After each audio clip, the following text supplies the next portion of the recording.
Պարոն վարչապետ, քիչ առաջ ասացիք, որ որոշ ուժեր, որոշ շրջանակներ իրենց խոսույթով, իրենց առաջարկություններով ըստ էության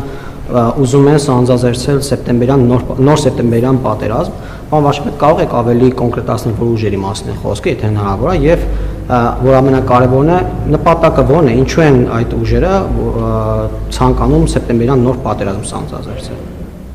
Նպատակը շատ պարզ է, որովհետև իրանք խնդիր ունեն Հայաստանը պահել ծայրագավառի կարգավիճակում, ինչպիսին եղել է իրանք իշխանության շրջանում։ Իրանք տեսնում են, որ Հայաստանը անկախացել է եւ խնդիր ունեն դրա հետ, որովհետև իրանք բոլորը էմիսարներ են, թույլ չտալու, որ Հայաստանը անկախանա։ Գիտեք ինչ, շատ պարզ մի բան, ես խնդրել եմ, որ ավելի մանրամասն ներկայացնեն, այսօր պատրաստ չեմ այդ թեմայով շատ խոսել, բայց տենց ստացվեց, որ երեք ինչ որ նկարներ եմ տեսնում նյուսֆիդում երևում է ուժեղ խաղաղություն կամ նախորդ օրը տեսնում եմ վերնագրեր ների մեզ Արցախ, մենք չգիտեմ ինչ կանենք, հասկանում եք, այս ամեն ինչի մասին է, այս ամեն ինչը խաղաղությունը ռևիզիայի ենթարկելու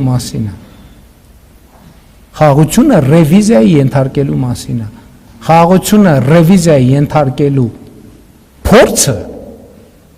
պատերազմը անմիջապես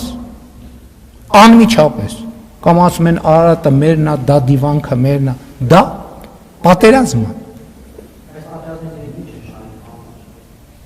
Իրենք պատերազմից շահելու են հետևյալը, որ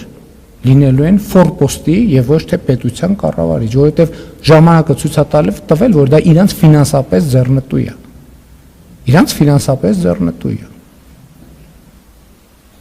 Եվ իմիջայլոց պահպանելու են որոշ երկրներում իրենց ունեցած միլիարդները, որովհետև նրանց ուղարկել են ստեղ, ասել են խնդիրը չլուծեք, այդ ձեզ ֆորմալ ինչ որ ձեր անունով է գրած,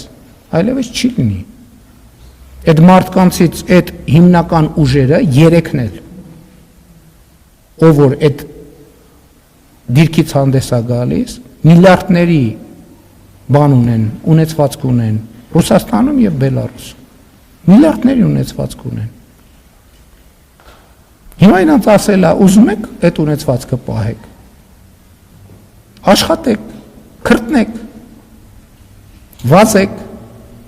ձգվեք, ուպոր լյոժա 30 անգամ չեն կարողանալու։ Ես այնտեղ մարդ չեմ տենում, որ կարա 30 անգամ ձգվի, ոչ էլ 100 կիլոմետր հեծանիվ քշի։ Հաջորդ հարցը